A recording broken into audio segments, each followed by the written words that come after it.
to my new video series about Bach's well-tempered keyboard, the book 1 of the release of my new CD on the subject and the book I wrote also. So we've come along to C sharp minor, and we are now with Prelude number 4. If you haven't seen the previous videos, I actually recommend you do, because as I said before, Bach also built this book with the aim to help you build up your technique and help you progress. And as I said in number 2, the Prelude number 2 works about getting the 5th and the 4th fingers stronger compared to the other fingers, and so to get you stronger dexterity and getting the weaker fingers stronger.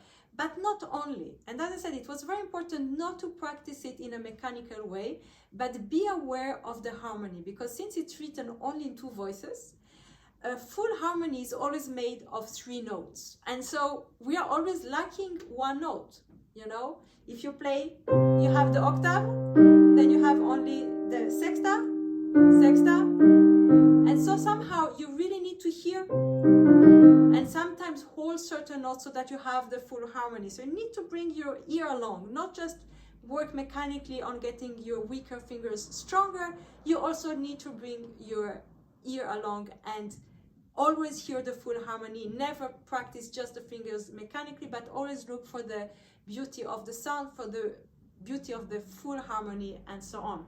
So here with Prelude number 4, this is the subject. The subject is not anymore anything technical, but it's only how to listen. And how to listen in Bach is always the question of the grace notes.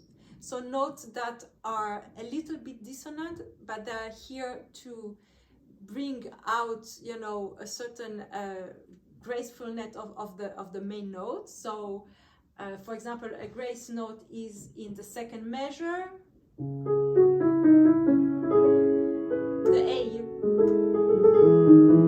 So the first note of the ornament, that's a grace note, and it is dissonant with it's always a dissonance. And so it's about how the dissonance is going into the consonant note. That's about that. And another problem is the fact that he is using all the time long notes that he ties. So for example, the F sharp in the last note of the 2nd measure. So I'll play again.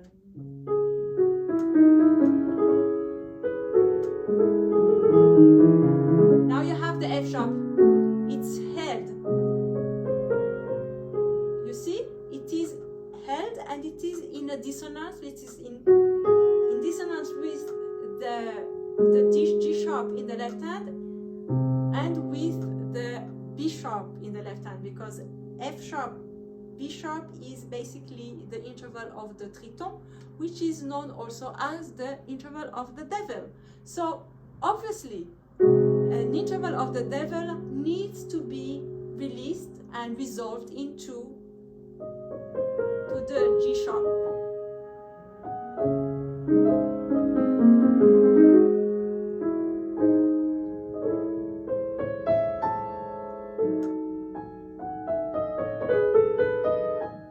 And so this is all about the suspensions that needs resolution. It's all about the dissonances that need resolutions.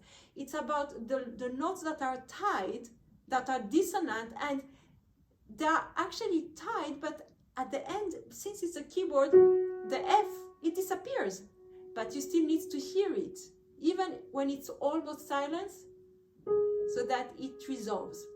So that's the difficulty of it. You need to play these long notes in a way that is soft because they are dissonant, but not too soft, so that they can resolve themselves.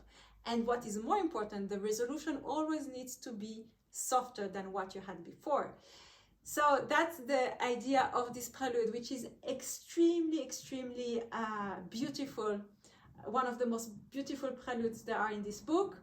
And again, very, very complex from the point of view of the ear, but great piece to educate the ear to hear dissonances and how they resolve each other.